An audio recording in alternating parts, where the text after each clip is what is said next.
Hello, everyone. I'm Jim Garrison, and I want to welcome you to day 304 of Humanity Rising. This is a particularly auspicious day, the 1st of September. We have taken a break for most of the month of August as people have been on holiday and attending to various matters of a community and family nature. So it's good to rest during these times, but also to come back into action.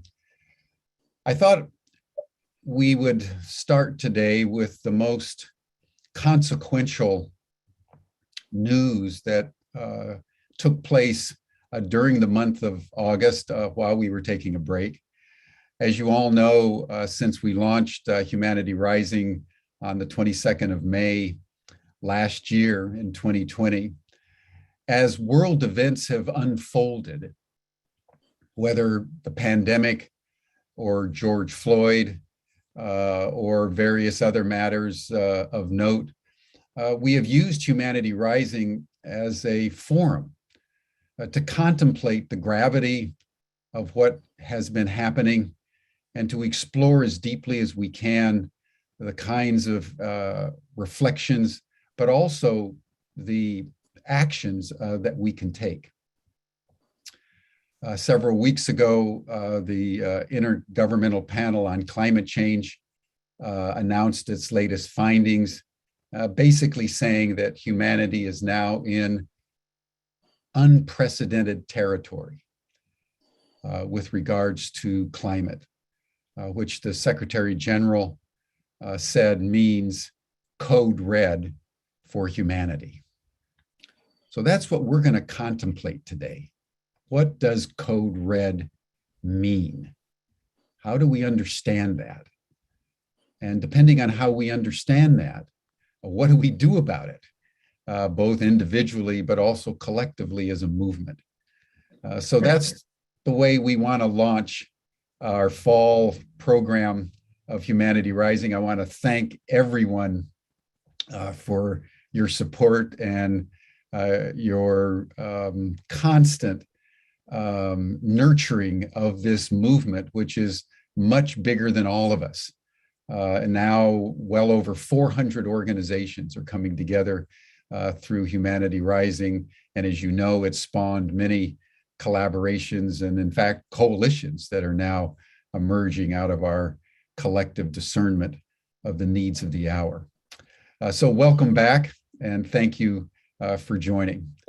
We're going to begin today with a blessing from one of the Indigenous elders that has been a good friend of mine for many, many years and who invokes many of our major gatherings and has done so since the time of the State of the World Forum back in the 1990s, Apila, Colorado. So she'll give us our blessing today, our invocation, and our closing. Apila? Good morning. I light the cedar. As the smoke rises, carrying our prayers, united in the sacred fire, now virtual, we come together in this time of code red, in the deep darkness of pandemic, thrust into the hell we've created through disconnection, separation, dissociation, greed, avarice, the parts of humanity that search. We come together now in this moment. Everyone on this call, in this virtual circle, hearing a whisper, a hope, something stirs within. Each of us has an Indigenous identity. Each of us born with the capacity to participate in consciousness with all of life.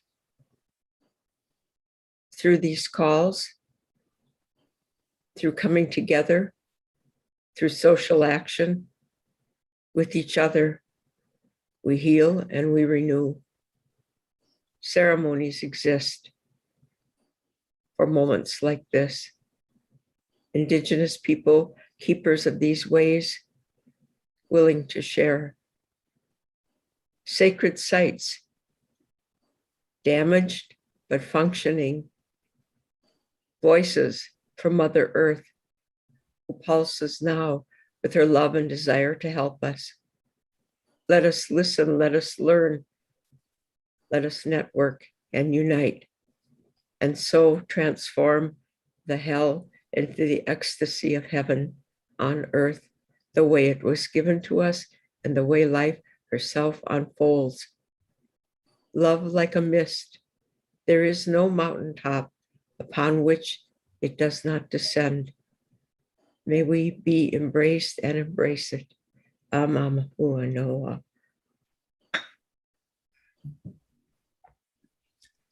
Thank you, Apila. And again, thank you all for joining. Today we have a little over a half a dozen people that are going to be representing different parts of the world and different generations and different perspectives. As I indicated in my opening comments, Humanity Rising is less about answers than questions. It's more about a reflection on the deep issues that are emerging all around us so that we can take them seriously and explore them multidimensionally, and out of that take considered and thoughtful action that we transform as new information comes our way. And in the last 30 days, a major piece of information has come our way. And that is that we are now in code red. That the climate now is shifting state. And we are now in the tipping point. And we've all been seeing this wherever we are around the world with the extreme weather events that have gripped our particular regions with the pandemic.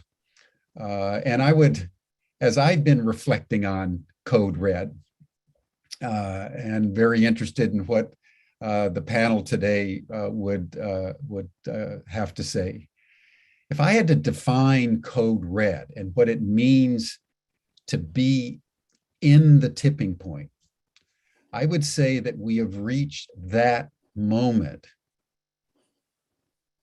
where the human capacity through either governance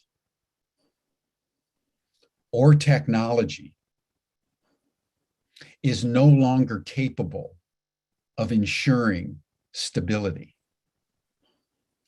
Now, if you think about that for a moment, that is about as momentous an event as anything that's occurred in human history.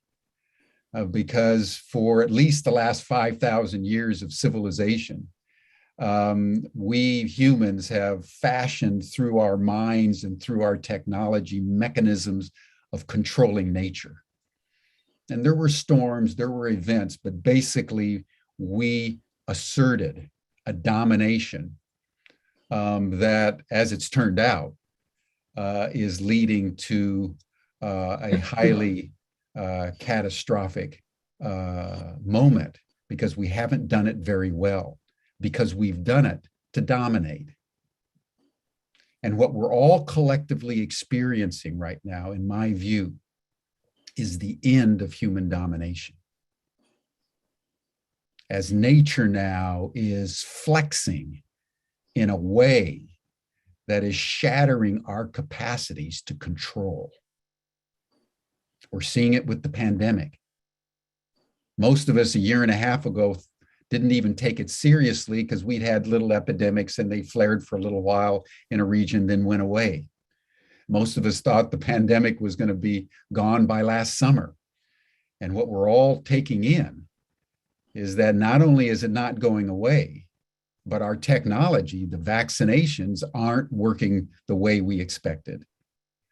And the virus is proving itself to be extraordinarily intelligent and adaptive. And we're still in lockdowns. And we're still engaging in social distancing. And it's not as effective as it needs to be for this thing to be conquered. Because human beings can no longer do that. And so we're now in an era of rising, increasingly lethal ecological turbulence, and our infrastructures are actually breaking down. That's why it's code red. And that raises a second area of deep contemplation, which we've discussed many times, but we need to renew our focus around, and that is, what do we do? And it was Ed Muller first, who you'll hear from in a little bit, that first said on Humanity Rising that what this all means is that sustainability is no longer relevant, because you can't be sustainable with a broken ecology. Humans now have to proactively, and with all our ingenuity, regenerate virtually everything we can lay our hands on in the human and larger ecosystem, so that regeneration is now the global challenge. What does regeneration really mean? And how do we do it the most effectively and with the most sophistication? Those are major questions that need serious contemplation. And that leads to the third domain that I think needs deep reflection. And that is, how does the movement, the progressive movement, what can we do differently now that we've never done before, but which, if we would do it, would make the difference and enable regeneration to actually take place at scale globally? And I think that the perspective that I would bring to that is that the one thing that the movement can do, which it's never done, is come together with unanimity of purpose. If you think about this for a moment, there are millions. I think Paul Hawken counts 12, 15 million NGOs around the world, all doing great work, selfless work, 24/7, 365 on some issue of urgent need to them. And most of these groups are working independently. Just imagine for a moment if all the NGOs in the world were working with a common purpose, lateralizing their capacities, working strategically with one mind on multiple fronts. In my view, that's the difference that we can make. And one of the most extraordinary affirmations that I've experienced personally in Humanity Rising was that it was conceived it didn't belong to ubiquity. It was conceived as belonging to everybody, as a global commons, so that people from all over the world could come together, like on Zoom, as it turned out, to just reflect on what it's like going through the pandemic. And it turned out, as we all know, to be kind of a tsunami, as people just came in by the thousands and the hundreds of organizations. And we've always kept Humanity Rising as part of the global commons. And out of it has come the Masters in Regenerative Action that we launched in June with Kate Rayworth. It didn't belong to Ubiquity or to the University of International Cooperation or Earth University. It belonged to 40 or 50 organizations that came together to say, we have to reinvent the NBA and create a Masters in Regenerative Action. And because it was a common purpose and a collegial enterprise in the spirit of radical collaboration, what we've created and are in the process of developing is much larger than the sum of the parts. So if you put all those things together, the code red and the stark reality that we human beings have now come to the end of our capacity to control in increasingly explicit ways, and that we now have to move into a regenerative modality of being at scale. And we need to activate that by all of us coming together in ways we've never done before, in a chaotic movement of common purpose where everyone's bringing their gifts into the mix in a synergistic way. And that's what's causing the birthing, I would say, over the last month or two of the Global Regeneration Corps. And that's what we will be speaking a lot more about over the next couple of months as we launch. And the basic essence there is, how do we build an Indra's net, a global network of pods of regeneration first responders that are working locally and specifically with common purpose, but linked globally for training, resourcing, mentoring, and empowerment. So I wanted to just frame our conversation today with those very brief remarks. Now I would like to start with Vandana Shiva, who you all know well because she's been with Humanity Rising at least 3 or 4 times in different kinds of sessions. She's been at the forefront. If there's a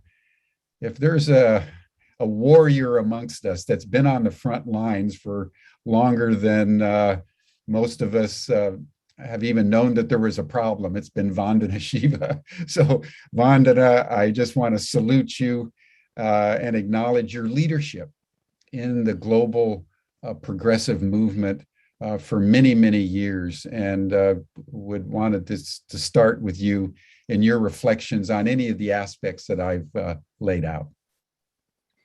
Thank you, Jim, and it's good to be back at Humanity Rising.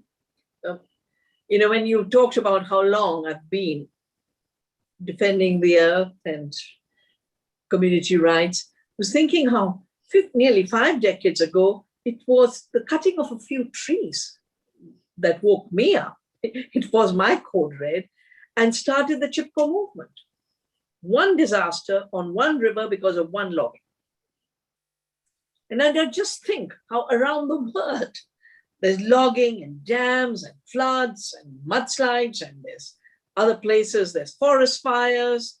I don't call them wildfires because nature doesn't put her own forests on fire.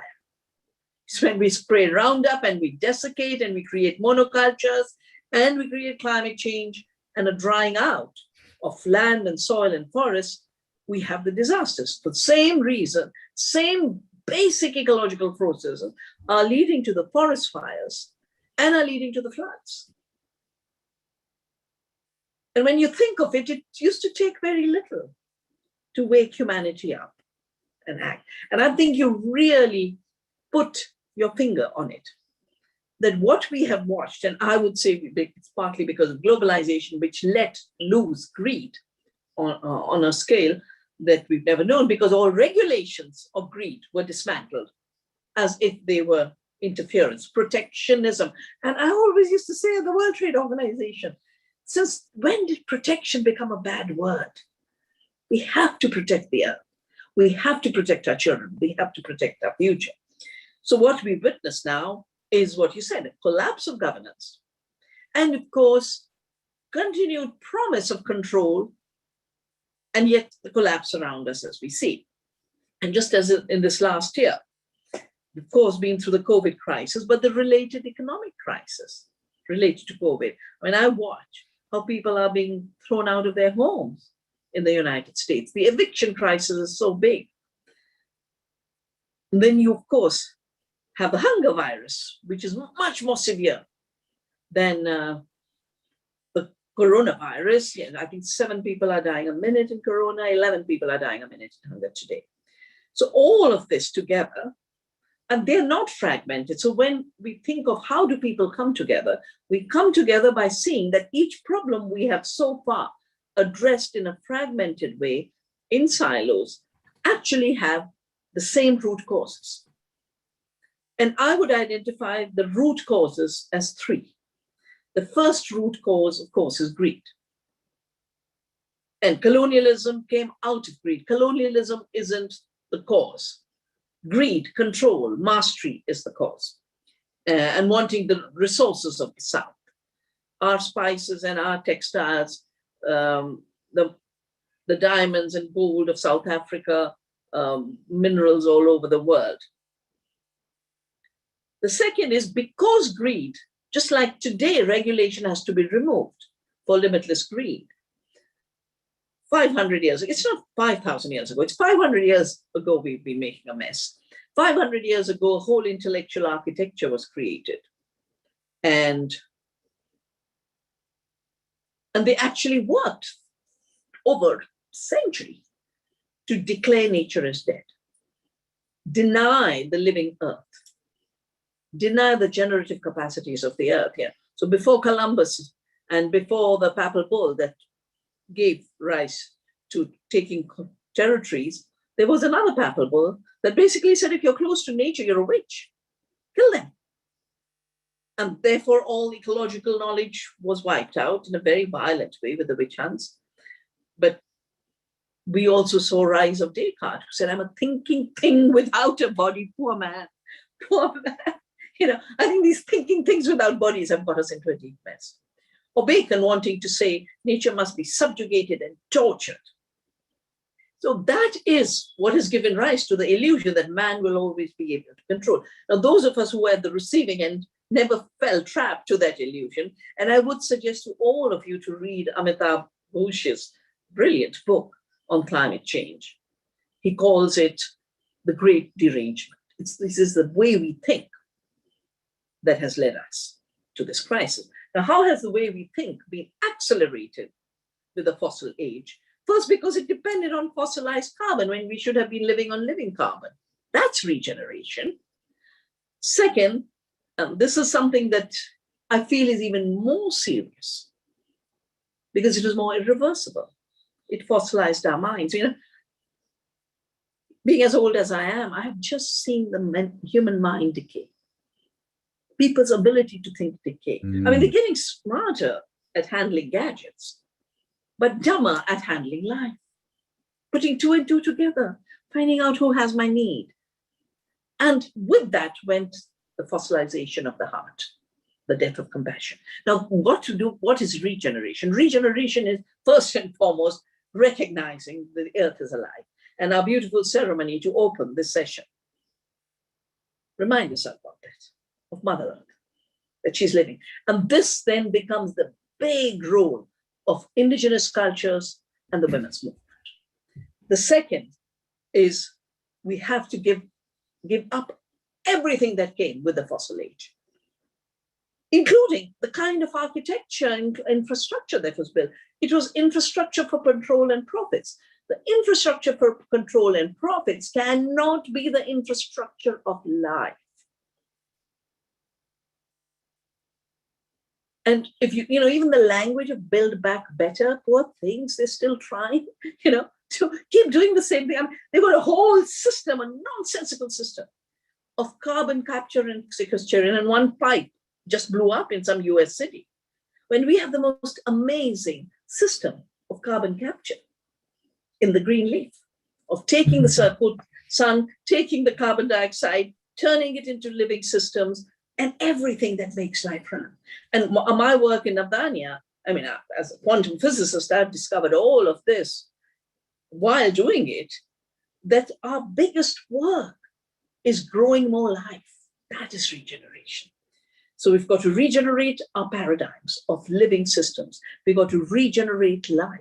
We've got to regenerate our economies. We've got to regenerate living democracies, our capacities to be able to make decisions. You talked about the collapse of governance, the criminality that has grown in this period with the collapse of governance. You know, when I interact with Indigenous people, they're constantly talking of ecocide and genocide. When I talk with women around the world, they're talking about femicide. And the other day, they talked about menticide, the killing of our mind. So all of these harms, all of these violence has to end. You know, we can't let it continue in the net zero style of arithmetic fudging so that the polluters can continue to pollute. So we need courage to speak the truth. And because we are one, humanity on one planet, and what connects us all, you know, our skin color might be different. It didn't divide us till colonialism. Our genders might be different, but they didn't divide us till patriarchy and intolerance rose. Our religions might be different. But again, it's just the greed that continued. And you know, if you look even at the Crusades were really wars against control over trade and resources. And religion has always made the front as a reason for the fight, but greed is the driving force. So what connects us besides all of this that has been used for divide and rule is that we are living beings. We are earth beings. We are of the earth. We are earth citizens. So I think if there's one thing that connects us all, is we live on the earth. Quite contrary to Descartes saying, I'm a thinking thing without a body. We are bodies who are thinking. And we are thinking with other bodies who are thinking, the plants, the microbes, all of them are thinking, all of them have minds. I wrote a forward to a book just this morning, beautiful book, about AI, not artificial intelligence, animal intelligence. So here is, you know, the moment of regeneration really is waking up to our potential. And the final thing I'd like to say is, you know, you cannot regenerate something that's dead. So accepting the generative powers of the earth, of the soil, of every human being is the first, we to remove the blinkers of deadness. That's the fossilization. And second, we then have to be humble co-creators, because the control mechanisms has messed everything up. I mean, I do so much work on the agriculture side. I can't believe it. You know, they put one poison and create 500 problems. And they just can't get it right. The ignorance and stupidity surprises me. And it is called science, and it is called technology, and it's called innovation.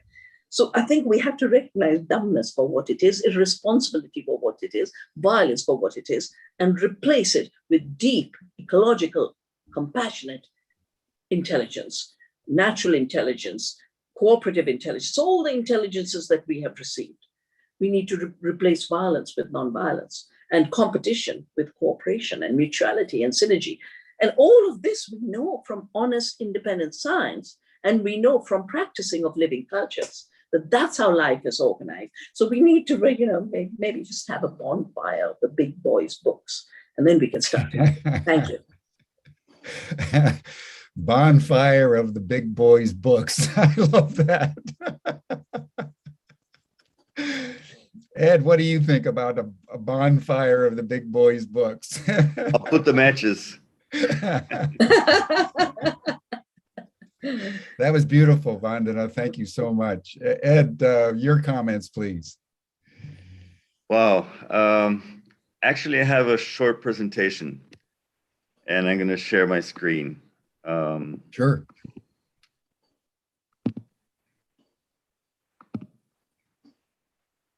See if I can get this to present. Good. Yes, we have the 6 assessments, the science report out. And finally, after knowing we are in code red for decades, they managed to get the courage together to call it code red. But it's not only that. I mean, yes, we are in runaway climate change for a while. Now the language is coming to be more blunt and not anymore so filtered, not to offend the corporate sector or not to offend governments. But yesterday, Antonio Guterres published a tweet saying biodiversity is collapsing. It's not only climate change. And electric cars won't solve climate change, but they also won't solve biodiversity loss. So we actually have enough information to know how to prioritize what we need to regenerate and how to regenerate. Fertilizers are the second cause of we losing our safe operating space for humanity, but they're under the radar. The corporate petrochemical industry has managed to keep this under the radar, and it's been out in science for a while. And agriculture is responsible for 80% of the Anthropocene, so we need to change the way we produce our food. And 21 years ago, the Earth Charter was published, and its first sentence already told us then we needed to choose if we want to stay alive on the planet or not. And time goes by and nothing really happens. 34 years ago, we came up with, sustainable development, giving future generations the same opportunities that we had. These new generations are really mad at us, and they have all the right to be mad at us because they don't have the same possibilities for future. And it's not lack of science, it's not lack of knowledge. We have more knowledge than ever before. What we lack is wisdom. And now we lack even more turning that wisdom into action. It has to be now. And science has been stuck and lost due to reductionism, the lack of understanding of complexity, due to peer-reviewed journals, due to famous universities with their departments that are so isolated that the reductionism doesn't even allow to understand complexity. And a lot of the scientists now rely 100% on statistics instead of using what wisdom is. The ability to think and act using knowledge, experience, understand. This is in the dictionary. So how do we work with ethics and benevolence in creating this wisdom? It's way beyond statistical models. And we can start building a better future. I'm fed up of hearing we need to adapt. We need to adapt. No, I'm not gonna stay sitting in this chair waiting to learn how to live in a planet in collapse. With hope and guidance and leadership, we can rebuild nature. We can allow nature to rebuild itself. That's actually the correct thing. And we have all the science. Let's create that wisdom. So who's responsible for the future? It's not the UN system. They won't solve it. It's not government. It's not the corporate system, as the SDGs suggest, number 17. No, we can do it. But then how do we do it? This is the guidance that we need to give out to people. So for us, regenerative development is recognizing what Vandana said. Earth is the basis, life on Earth. Functional landscapes where no matter if it's urban, rural, protected area, agriculture, every single landscape has to produce ecosystem services, not only for humans, for all life forms.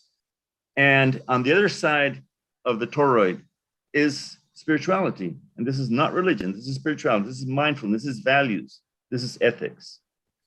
And then we have the 4 other human components, which we need to regenerate, regenerative economics. But I said we need democracy that is actually a participatory process where people decide their future, not somebody sitting in a glass building in the capital city. We need to recover and regenerate the culture, which is the glue that holds our communities together and makes us so different, but so rich. And all the knowledge that's in this culture, which is being eroded even quicker than biodiversity.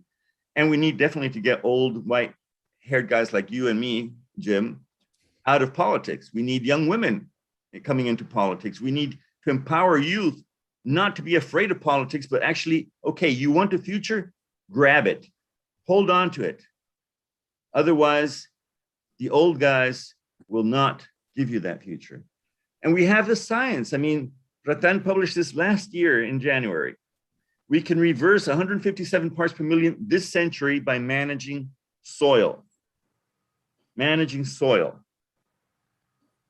The new report, not one mention to soil carbon for the policymakers. What type of science is this? Not one mention. That cannot be our basis for wisdom. Road Institute, Jeff Moyer and his team say we can actually capture more carbon, almost 50% of what we emit every year, just by changing our cattle production, not getting rid of it, by changing it to regenerative and by regenerative agriculture. what is holding us back? So we need to actually move forward, and we need to bring all the knowledge we have. And Indigenous, this is a farm I visited many years ago in Chiapas. Manuel Castellanos is a Lacandon Indian. A famous university in the US did restoration, and Manuel did regeneration. This is the same piece of degraded land 9 years after they started working. So who knows how to build back ecosystems, regenerate ecosystems, let nature thrive? It's not the top scientists in the world. And Manuel has 5% carbon, 60 centimeters deep in his new soil. So this is why we created the Regenerative Costa Rica initiative back in 2018, where we are demonstrating, following Buck Fuller's suggestion, don't fight the system, let's build a better one that will make the old one obsolete, showing that we can do it. And I don't have time to go into detail. If anybody wants more information, you can look us up.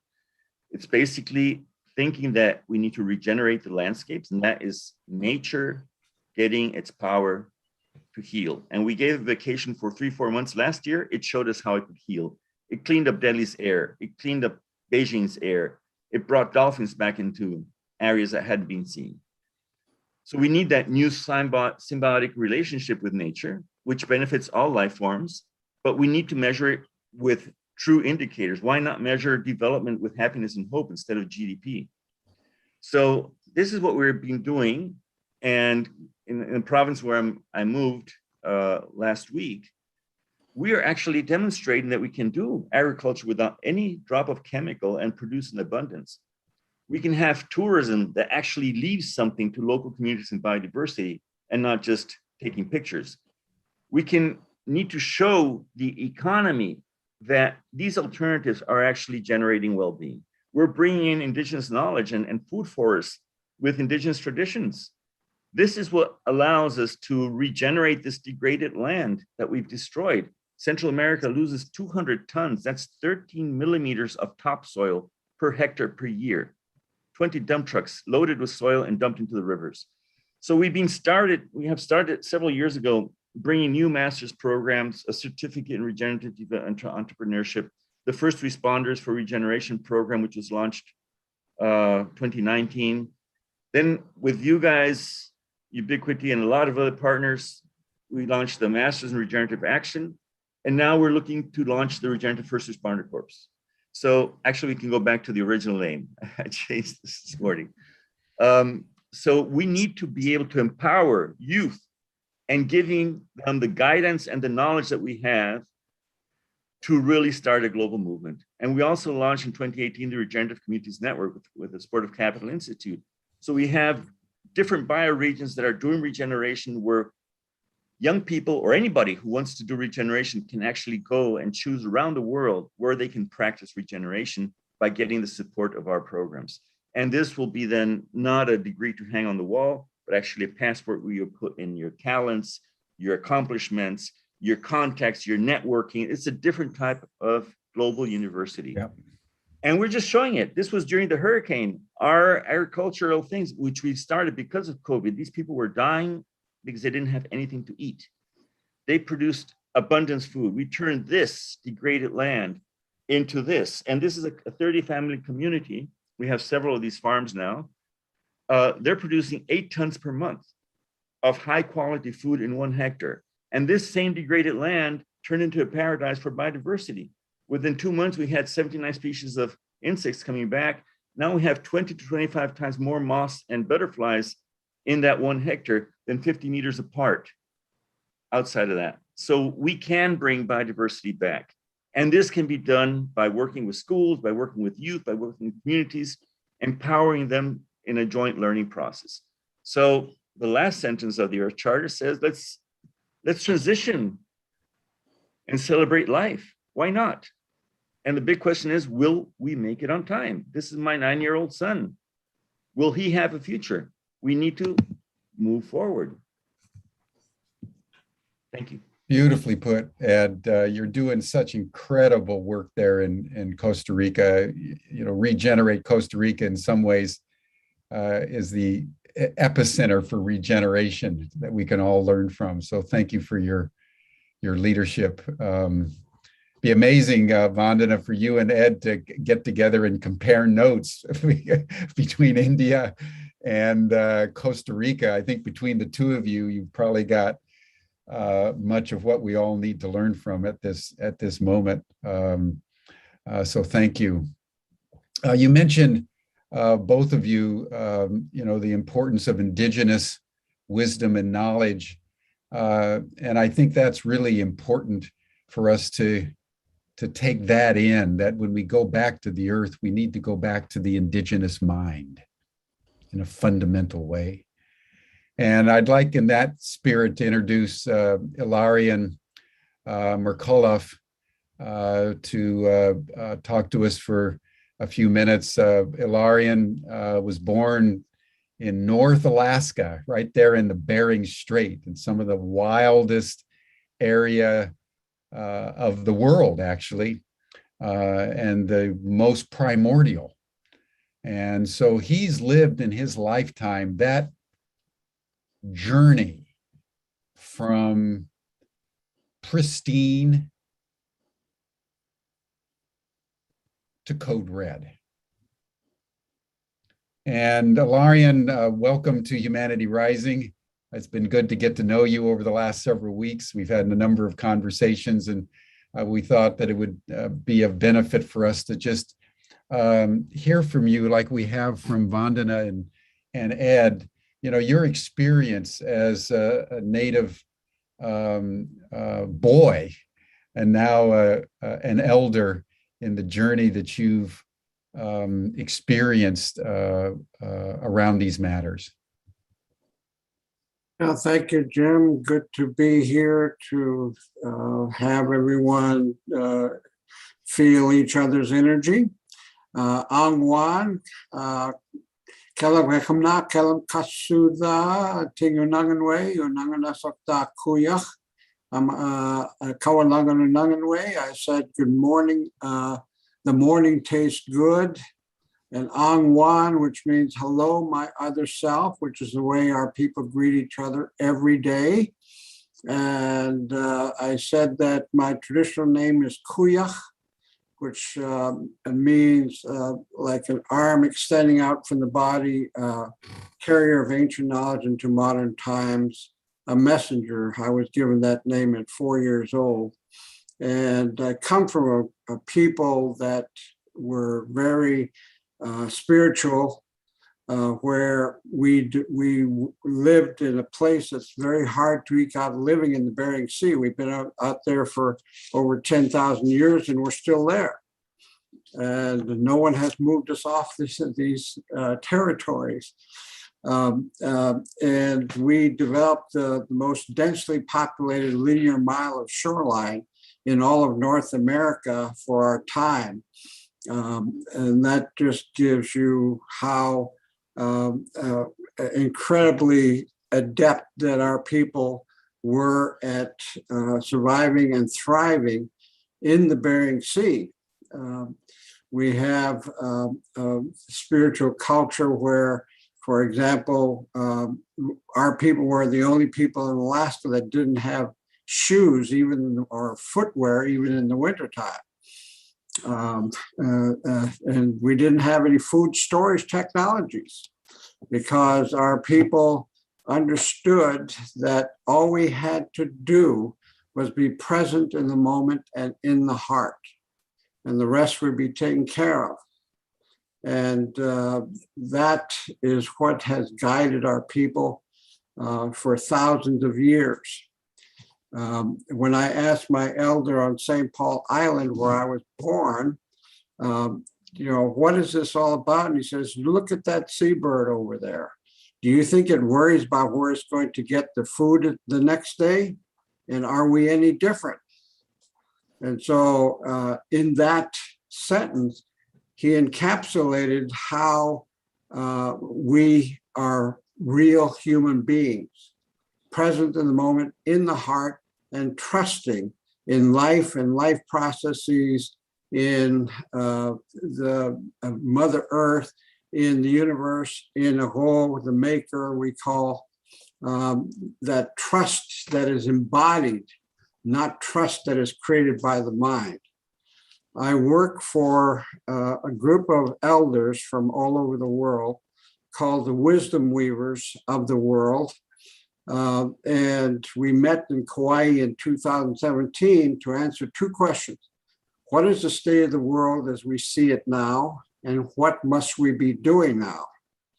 And we produced a 14-minute film that was launched by Reuters on Earth Day last year with the messages of the elders to the world. And the essence of it is that the mind now tells the heart what to do. When traditionally, our hearts used to tell the mind what to do, and the mind's job was to implement that which your heart is telling you. And that they're saying that the world is now focused on stopping things, climate change, murder, suicide, wars, violation of women, all these things that they said we are energy beings. And when we pour our mental, physical, and spiritual energies into stopping something, the energy makes it grow. That instead we must focus on that which we want to see without reaction to anything else. And that, yes, there are things that we need to do to intervene in the masculine imbalance that the world is experiencing today, but do not pour our mental, physical, and spiritual energies into that. That, even Einstein said something like, we can't solve the problems by the same consciousness that created the problems.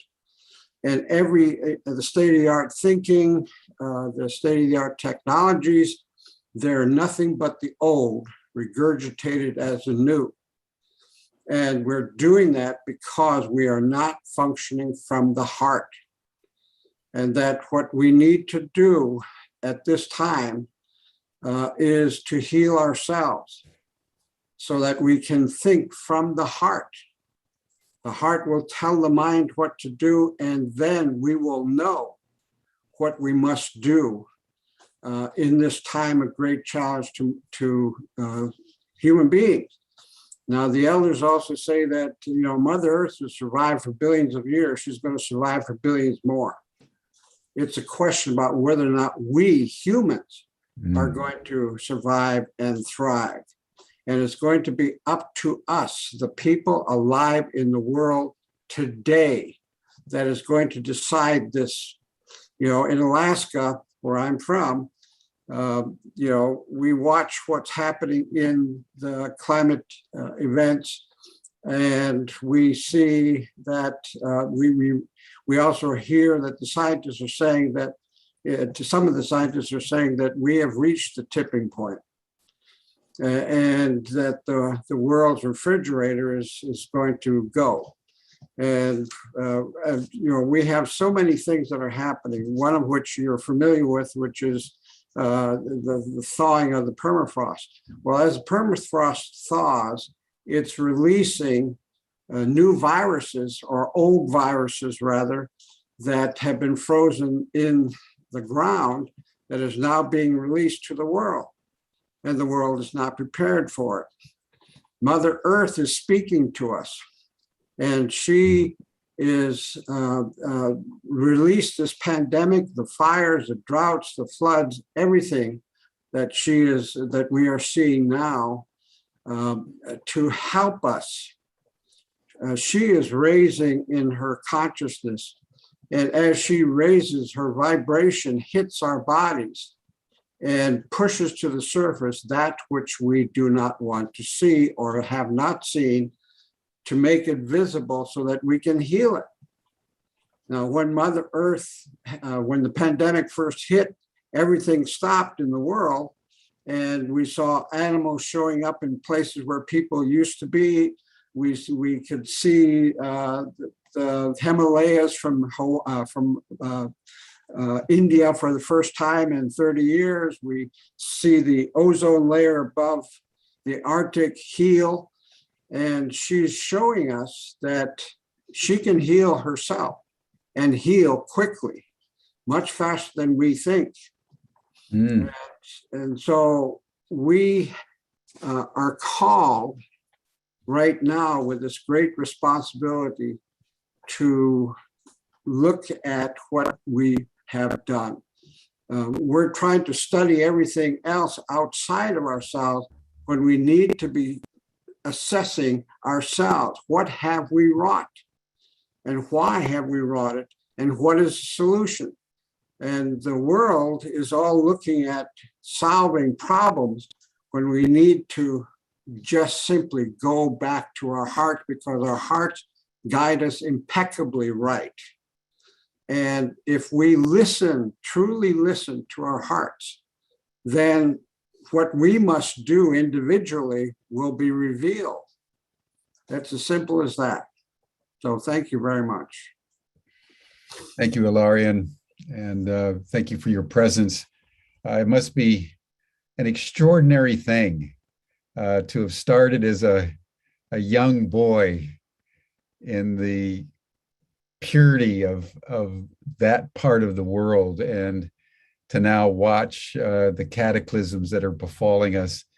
To hold that journey in one psyche is quite impressive. So thank you so much, and I hope that we can have you back and turn to you for wise counsel, because we won't be able to regenerate unless we also embrace the indigenous mind. So I just want to acknowledge that and thank you and Apila and others for the wisdom that you carry. I'd like to now turn to Stephanie Mines, because she's been an activist, has been very engaged in the Global Regeneration Corps, and has been working on this relationship between climate change and consciousness. And I was really struck, Ed, by your one slide there about, the Mother Earth at the bottom, and then sort of spiritual intelligence at the top, and the comments of Vandana and Ilarion, as well as, in the end, it's around how we change the paradigm in our minds and our consciousness in order to both understand, but also then to take the kind of action. Because Ilarion, you're correct in quoting Einstein that the consciousness that produced the problem can't solve it. So this whole issue, Stephanie, of the relationship between climate change and consciousness is a crucial one. So speak to us for a few minutes on that relationship. Thank you, Jim. And I first really want to express the power that I feel in my body about what's happening right here in this assembly. That somatically, I understand the significance of us coming together and articulating what we are articulating here and what we are launching. My body knows that this is truly the right direction for me and for the communities that I represent. As a neuroscientist, I have watched and midwifed the evolution of consciousness through suffering human beings who have been severely traumatized. In fact, the word shock is the word that I use more frequently than trauma. I have watched those human beings regenerate. And as a result, despite all evidence to the contrary, I believe in humanity. And I believe in the regeneration that is possible in terms of consciousness. So my dedication is to the evolution of consciousness. As an embryologist, I know the potential in the human nervous system. I have studied it. That has been the focus of all of my clinical research, is on the evolution of the human nervous system, the evolution of consciousness. And when I created Climate Change and Consciousness, which launched in 2019 and has evolved since then into a global community, that event, that one event was dedicated to that evolution of consciousness. And I feel that this moment is linked to that moment. This feels to me, everything that's happening right here and right now, in this moment, in this assembly, feels like the next step in that evolution of consciousness. The concept of the global regeneration core, the concept of the capacity to transmit the resources that we need so that this regenerative movement can fully come alive, is a movement that I feel is aligned with my purpose in being, in my own healing. And I want to share that enthusiasm that I feel cellularly in the cells of my body as a regenerative force that, in ways that may seem quite mysterious, very much somatic, not at all coming from Descartes, not at all coming from thinking, but coming from your somatic experience. And I believe this aligns with what Vandana is saying and what Ilarian just said, that just as that regenerative movement is occurring and is potential in the earth, so is it in human beings. And that if we can allow ourselves to be open to the energy that is present in this very moment, we can find the inspiration. And through that inspiration to regenerate, the evolution of consciousness unfolds organically. That's the teaching of embryology that I want to share in detail for personal healing, for literal physiological health, as well as the evolution of consciousness, that through the focus and the receptivity to what is innate in us, that evolution of consciousness, that evolution of health occurs organically and naturally. Thank you for inviting me. Thank you for allowing me to be part of a movement that feels like kinship to me. Well, thank you, Stephanie. And while you were speaking, your excitement and enthusiasm was making me excited and enthusiastic. And I was seeing smile on Ed's face. And it's worth contemplating, everyone, the gravity of what Stephanie just said. When you think that our consciousness is Earth's consciousness, that we are nature, that what is coming up through us, whether in Regenerate Costa Rica or at Earth University there in India, or what Ilarian's doing in Africa, and we'll hear from others in Masterpiece in a moment. This is the Earth. This is Gaia moving through us, finding an instrument in us for her own regeneration. I think when you take in that there's an intelligence there that we are a part of, then, I understand, Ed, more deeply, that you just take up any kind of a plot of land. And when humans come in with our intelligence, shaping the consciousness that wants to come up through us from the earth, no wonder the ground just springs alive and butterflies come and caterpillars come and bugs come of all kinds, because that's the synergy that is, I think, at the heart of regeneration. That's very profound what you're saying, Stephanie. And I would love to talk with you about a course for our MRA in the kind of the neuroscience of regeneration on the assumption that we are Earth. This is what I have devoted myself to, Jim. All of the elements of nature are alive in us and have never lost their potential. They may have been thwarted, they may have been distorted, but just as in the natural world, all of the elements of nature are present in us and can be resuscitated, can be enlivened, can be regenerated.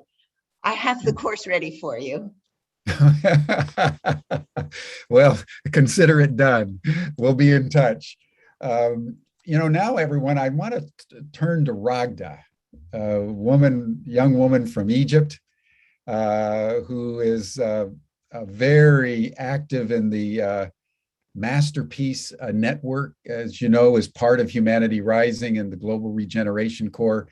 I want to thank Bente Milton and Art from Masterpiece, who are putting this together, because this Global Regeneration Corps and this consciousness that wants to regenerate is already creating pods of first responders.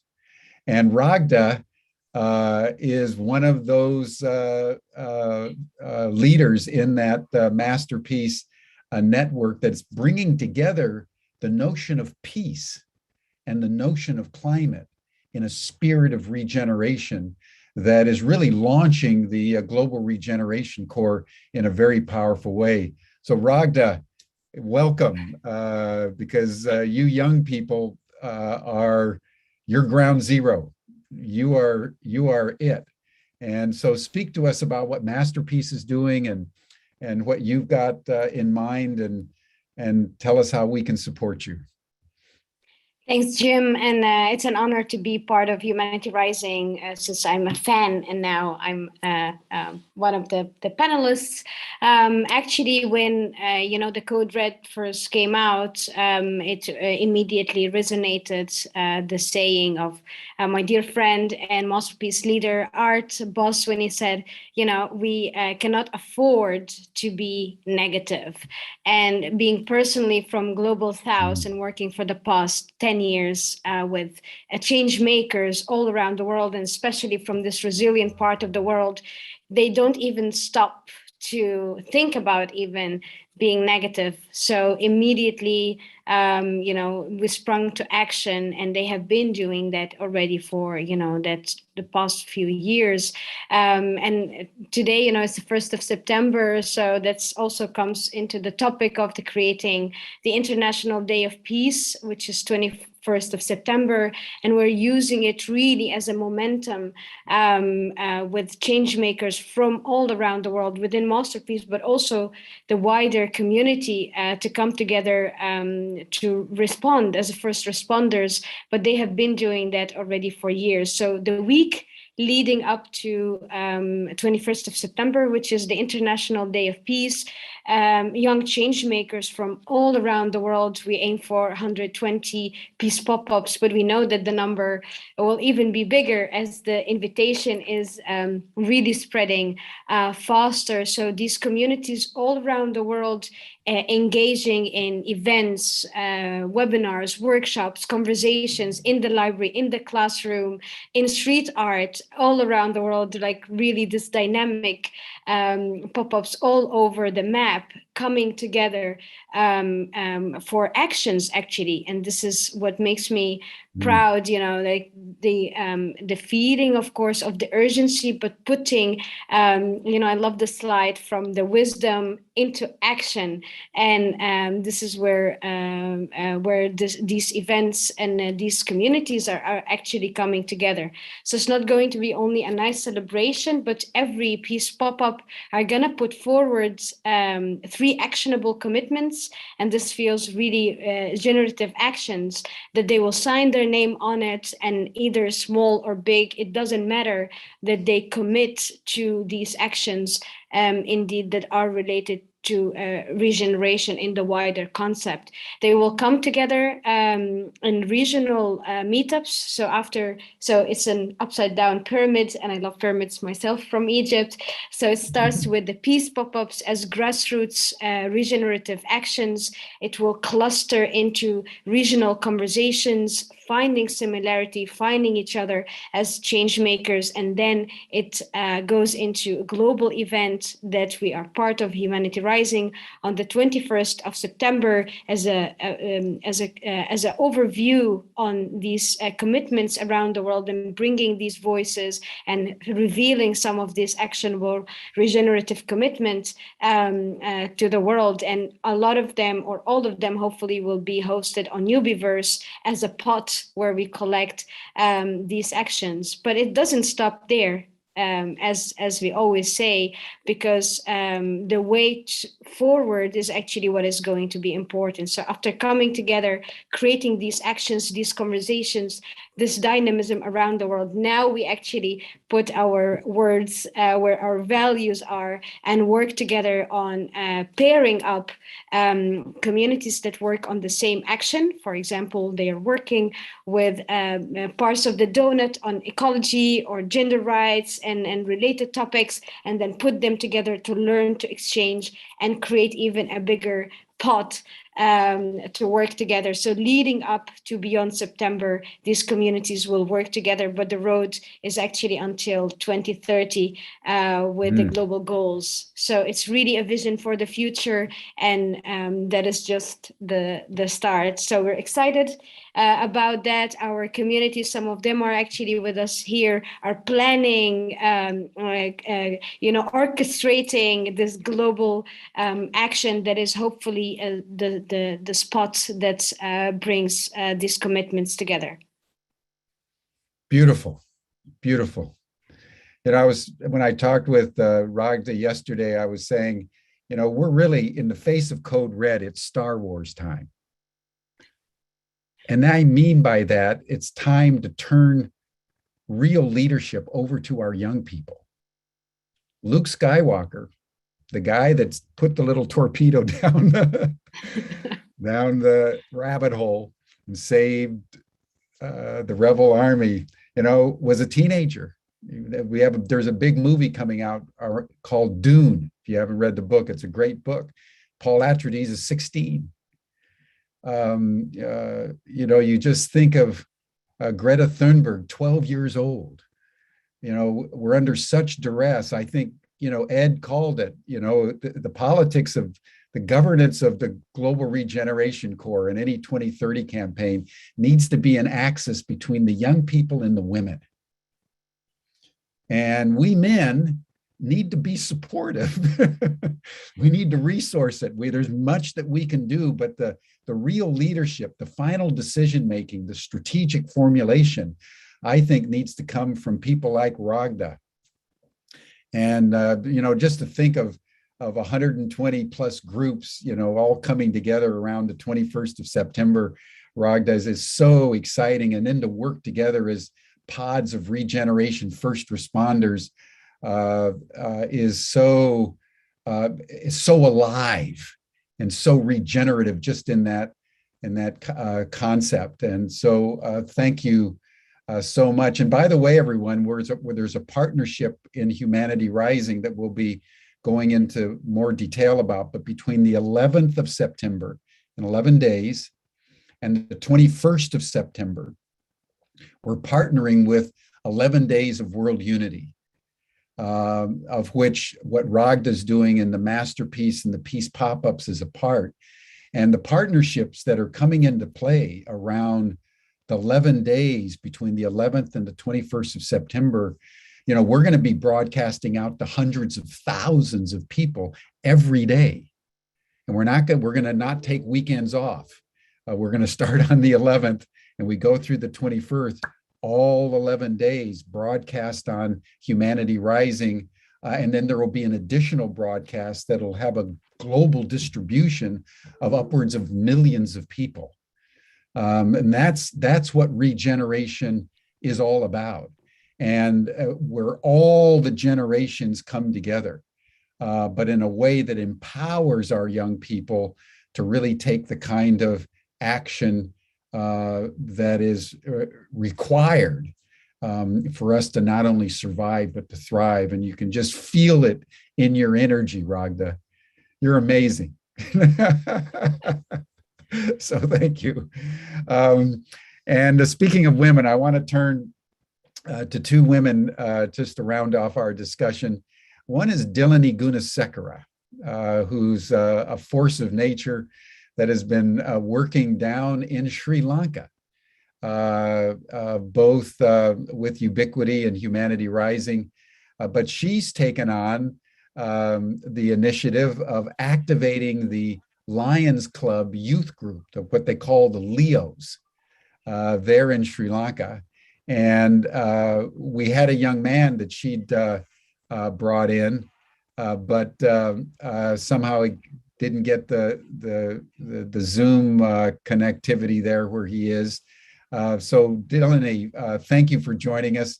And just share with us, Dilani, what you're doing to support the Global Regeneration Corps there in Sri Lanka, and the way that you're activating the Leos clubs, because you can imagine if you've got the masterpiece, these peace pop-ups all over the world, and if you could activate Leos clubs all over the world, because the key, everyone, just to reiterate, we're all doing good work individually. The key is coming together synergistically. And if we could do that with the youth and the women in the lead, we would be unstoppable. And one of those leaders is Dilani. Thank you. So Dilani, tell us Prof. what you're doing in Sri Lanka. Yes, thank you, Prof. So sorry, the gentleman who was getting ready to connect with us, he's not here today, but he had a beautiful story, behind with him. I think I'll take just 2 minutes to share what he wanted to share with you all. Actually, his father and grandfather had a farm, as well as agricultural land, of 200 acres. And the grandfather decided that all the workers who were working there should meditate. So he started up a meditation center, right top on the mountain, where it's so popular and even the foreigners are coming. So this young boy, he feels that he should take the entire generation, rethink how the grandparents have been taking care of agriculture. And that is his research. And the 16 boys are there in his team, where they are moving forward. And their slogan is that they want to have clean air and clean water. So those are the two things that they are thinking of. And they think with all this global warming, everything, that there will be a recession with water. There will be hunger recession. So for that, they are saying in a small way, even if they could start cultivating in that particular land, that they will be able to feed at least few people. And they are thinking innovatively how to save water and how to collect the rainwater. So this is their project that they are doing. And then get back to what Professor Jim Garrison was talking of. Myself, I have been a lion, and I have been always interested in doing sustainable projects in Sri Lanka and developing it with the Lions Clubs International, where we are spread around in 210 countries. In Sri Lanka itself, we have committed young Leos, about 12,000, working towards this mission. They don't know exactly that whether they are doing it for the global warming, but they are doing tree planting, they are doing beach cleaning, and so on. So recently I wanted Professor Jim Garrison to talk of how this regeneration is going to be, where are their hunger for that information. And my entire idea is to work with Ubiquity University and come in pods and give them these research topics where they could implement in Sri Lanka. Sri Lanka is a fascinating country because I say that most of Ubiquity innovative subjects started in Sri Lanka and tested in Sri Lanka. So the same way, we wanted to get about 80 youngsters and put them into 10 pods and see how we can get them to think through how they will be able to support the regeneration entire plan.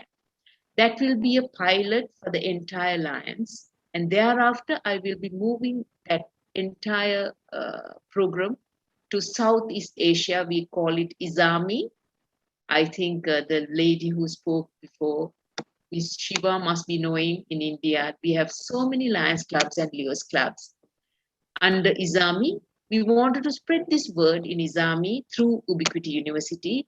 And then on top of it, for the work that they do towards Lionism humanitarian service, we want to recognize them with Ubiquity University Humanitarian Service Diploma, Advanced Diploma, and degree, so that they get, instead of doing like most of, as the previous speaker was saying, instead of doing technical side, like, for them to get back to environment and like, to be with nature and to move forward. So this is our plan, start from Sri Lanka, 80 pods, and then to take it from country to country.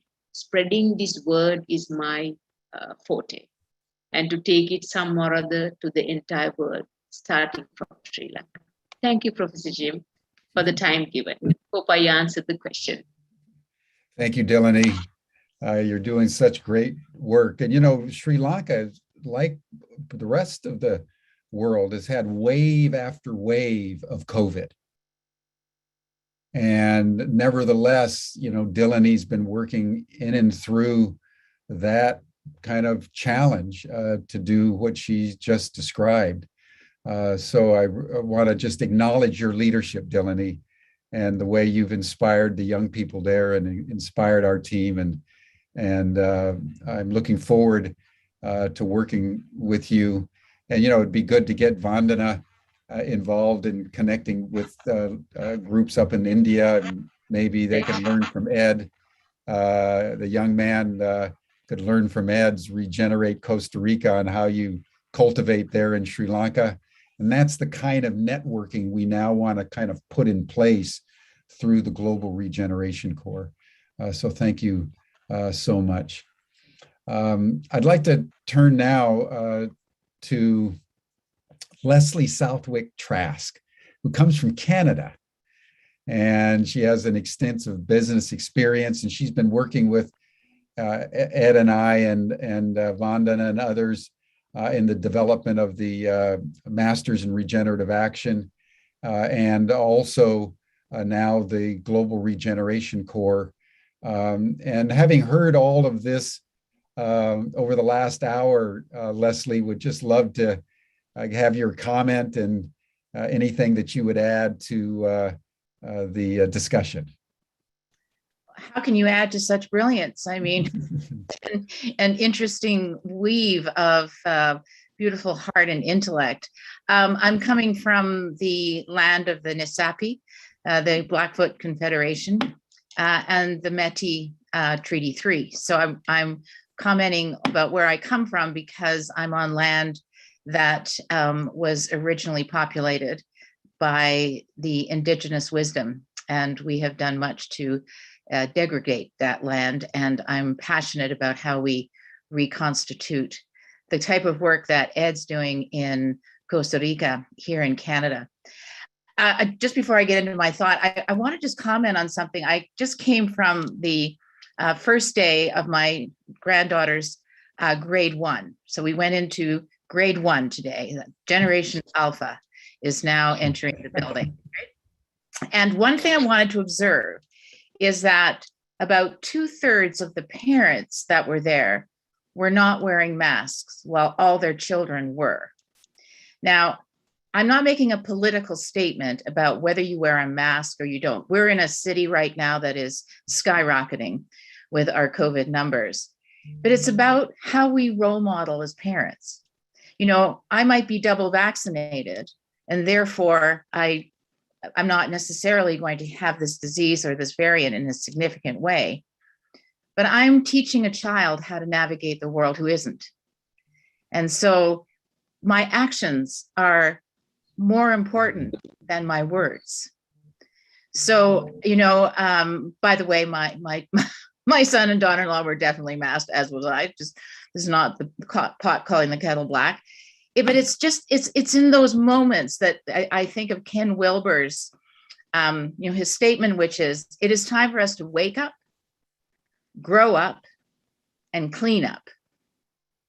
And I now, when you are awoke, when you've been awoken into this reality, everything you see is information, and it fuels what you see as in line or in synchronicity with what we need to do and what isn't.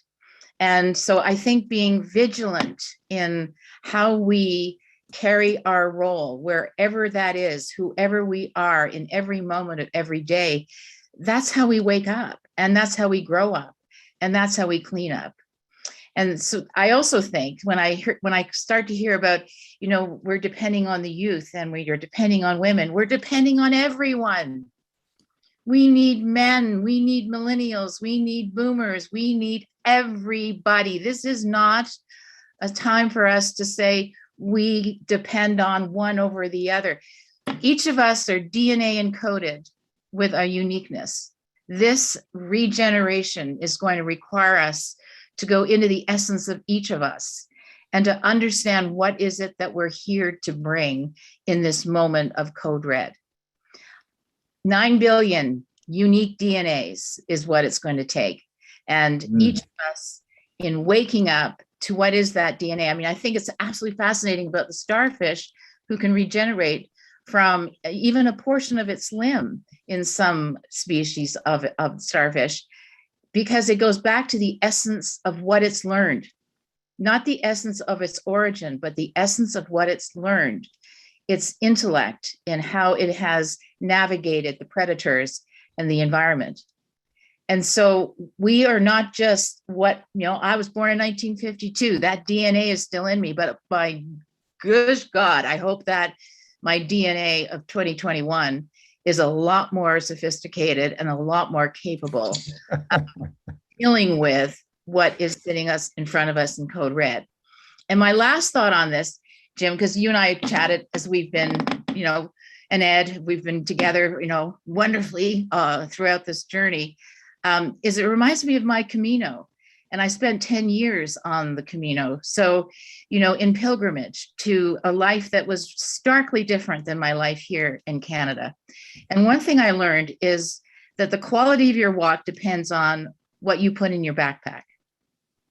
So, it's what you put in and what you don't put in. And as you walk, you learn what you don't need any longer, and you take it out. But I'm so, connected to what I have. I had to take photos of the things I was leaving behind so I could remember what those items of clothing were or whatever, until you get down to the point where you're traveling with a backpack that's working for your walk, not for what you thought you needed when you started, but what you're needing on the walk where you are. And I believe that it's time for us to understand what's in our backpack. And I think it's time for us to look at that backpack and say, what don't I need in this backpack? And what do I need to put in? And when I think about how we as the global commons, Jim, and with Ed and with our partners are creating pods, we are building backpacks for those of us to travel this path, this Camino, a destination of which is survival of our species. And we don't need as heavy a backpack as we thought we did, but what is in that backpack is critical. And when I think about the programs that are coming through our ecosystem of partners, that's what I want in my backpack. I know that I want to equip myself with Ed's course and with Vandana's course and with Marilyn Hamilton's and all these incredible people who have culled and curated the wisdom of the universe to understand what we need right now in our backpack. So I don't have to spend endless hours webbing through, multiple YouTubes and everything else to figure out what to put in my backpack. I just sign in.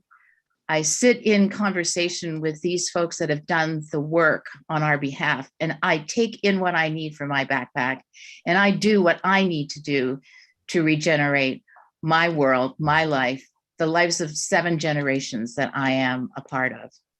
So I also want to comment because, there was this whole commentary in the chat about, well, what about jobs? What about, are we putting all of this heat on millennials? The answer is no. But we are redefining work. and we are redefining how we invest, and we are redefining what we need to live. And just to put an underline to this, because we believe in the global commons, we trust people when we say to you, if you want to pack your backpack with us and you have no money, then you still come and sign in and say, I want to take this course for free. And if you have 50% of the tuition, you say, I can put 50% in. And if you're fortunate enough to say, no, I can actually pay for this course because I have the means to do it, then I put 100% in. But we trust you to make that decision for yourself. And if free is the only way you can pack your backpack, then we're here to help you pack. Those are my thoughts on today. Beautifully put, Leslie. Beautifully, beautifully put. I love this notion that the starfish regenerates out of what it learns. Yeah. What it has learned, not some DNA that it inherited, but from what it learned. That is so beautiful, and it's so timely. It's timely counsel, everyone, to humanity from the starfish about how we do this. And just to reiterate what Leslie said, our courses for our masters in regenerative action and others is really built on trust. If you need the course, you need it in your backpack, take it, and we'll sort out the finances based on your capacity and based on ours. But that's the common commitment of all the organizations that are coming together for the Global Regeneration Core and the Masters in Regenerative Action. And Leslie is very much in that leadership. So thank you, Leslie, so much. So we need to round it out now, everyone. This has been a dazzling kaleidoscope of perspectives. And I'd like for us to just take a minute or so for just a final comment each from this conversation. Again, going back to the framing, how are we understanding Code Red? What does that mean? How are we understanding regeneration? And how are we understanding the responsibilities of the progressive movement? All of us, as Leslie just said, everybody needs to show up for this one if we're going to make it through.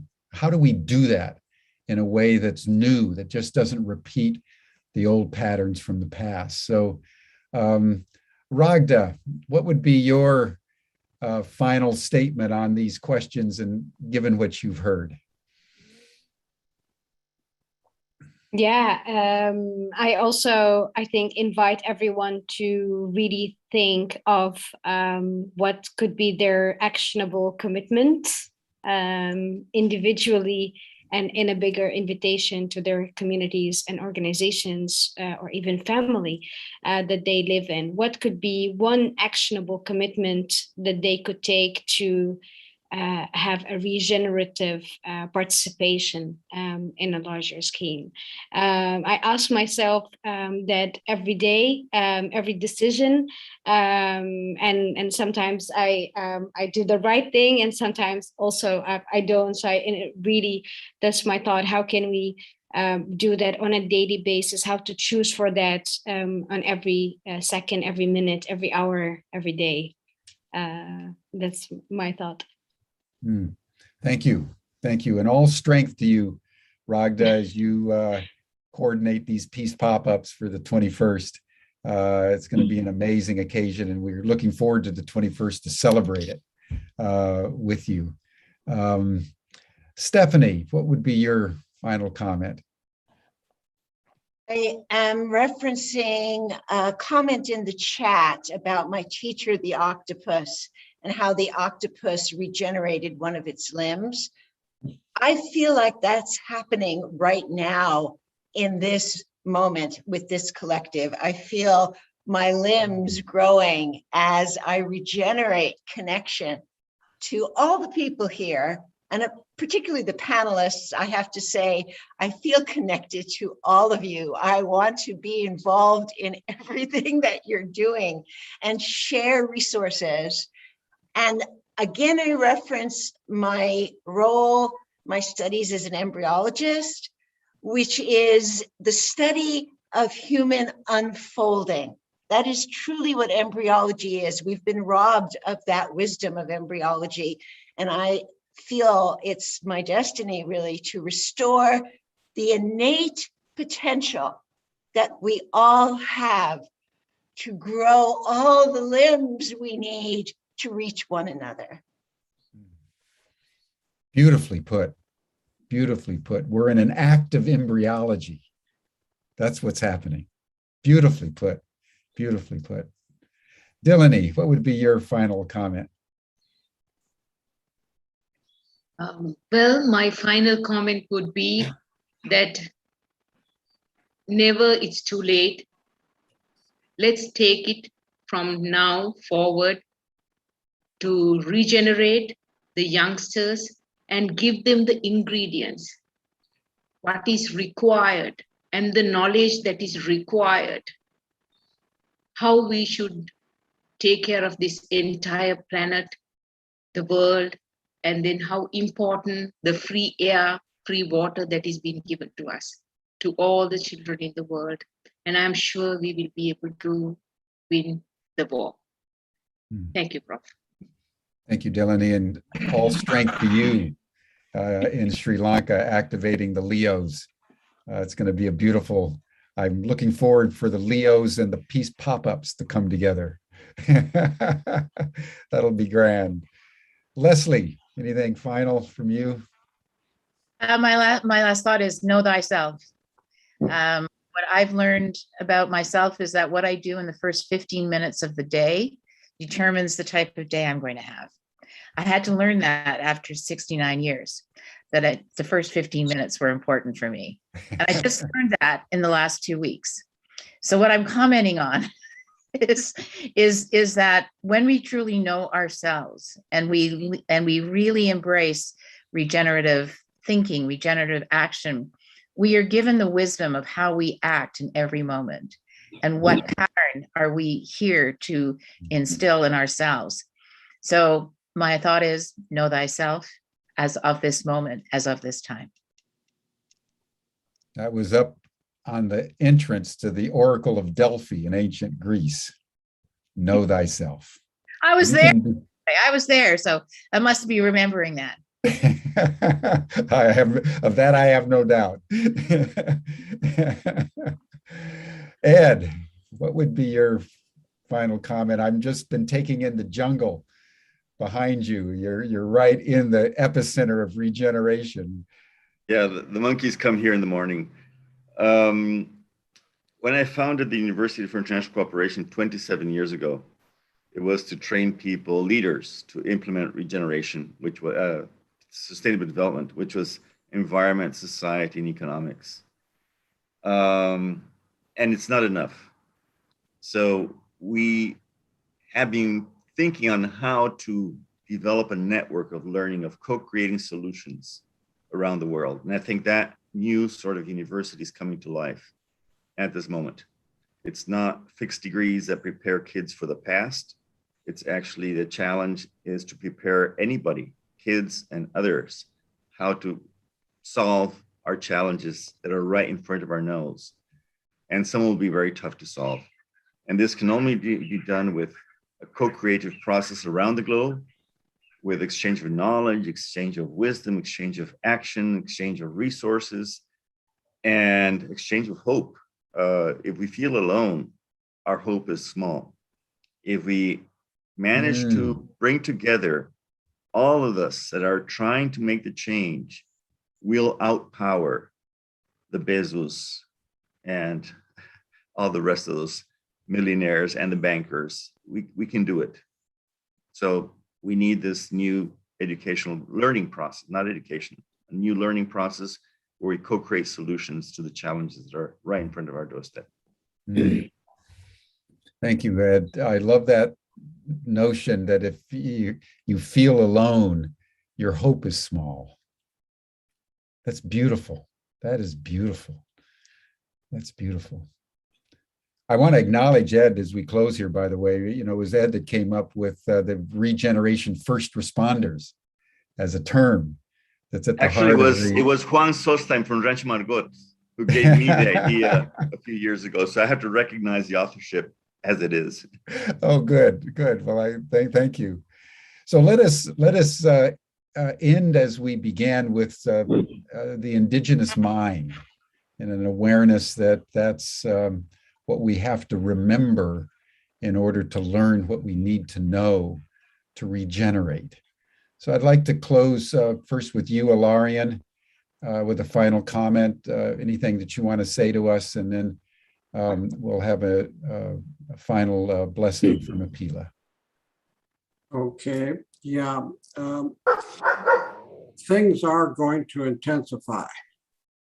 And what the elders say is that don't get caught up in this whirlwind of intensification, that we need to stay in our center, stay in our hearts, no matter what happens, because it's going to get tougher. Business as usual is not going to work. Thinking as usual is not going to work. The only place that one can get the understanding, the wisdom, is from our hearts, which is connected to the divine. And women are going to take the lead during this time. And the men's job is to support the sacred space of women so they can do their work. And so you must stay in your heart to be a real human being, present in the moment and in the heart. We have left, this is why it's worldwide, we have left the present moment through guilt, shame, remorse, anger, rage, jealousy, and all these things from the past, or projection, or fear, which is projection into the future, every place except the proverbial now. And the proverbial now, we get the answers from our hearts. Thank you very much. Deep wisdom there, Ilarion. Thank you so much. It's through our hearts that we come to the now. Beautifully put. Beautifully put. Thank you. And that's one reason why we start each of the Humanity Rising sessions with heart coherence, is for the exact reason that you just stated. So thank you for that. Apila, do you want to make any comment or then give us a final blessing? No, I'll do it in my prayer.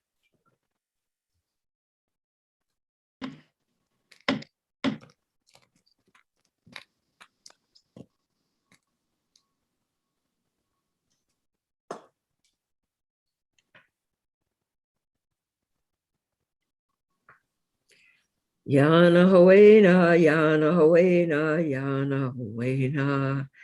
Yana Hawena, Yana Hawena. Yana Hawena, Yana Hawena, Yana Hawena. Yana Hawena, Yana Hawena. Hena Hene Oweya. Sungwai Disam, Great Spirit. The words you gave to us. Yahweh, thank you. With the first drink of water in the day, we give thanks. And what you have promised is that in that thanksgiving, life will renew in perpetuity. For this reality, which we're living and moving into fully, we give thanks. Anongwa Yungwa Nagula, Uskaya do. All my relations, who would not be wise to walk the path so long traveled by our ancestors. Amen. Oh, thank you, everyone on this panel, for a splendid conversation. I'm deeply grateful. This has been the perfect launch for Humanity Rising on September 1st as we resume and really look Code Red with ruthless realism within the understanding that we have everything we need to survive and thrive if we just regenerate aligned with the earth in the realization that we are earth and that the consciousness of renewal that is coming up through us now is coming from her. And we are mere instruments of that noble requickening. And if we hold our hearts open for that, we will learn everything that we need to know for the present moment. And so I'm very, very grateful for all of you for the wisdom and the courage that you've shown today. It's pointing the way to the future. So thank you all. And then tomorrow we're going to have Ken Wilber with us. I wanted to get Ken on. He's one of the most brilliant minds of our time, Ken Wilber, the philosopher who's articulated integral philosophy. And I wanted to bring Ken on to talk about an integral approach to Code Red and regeneration. So that's tomorrow on Humanity Rising. Thank you all. We'll see you tomorrow. Bye for now. Bye-bye.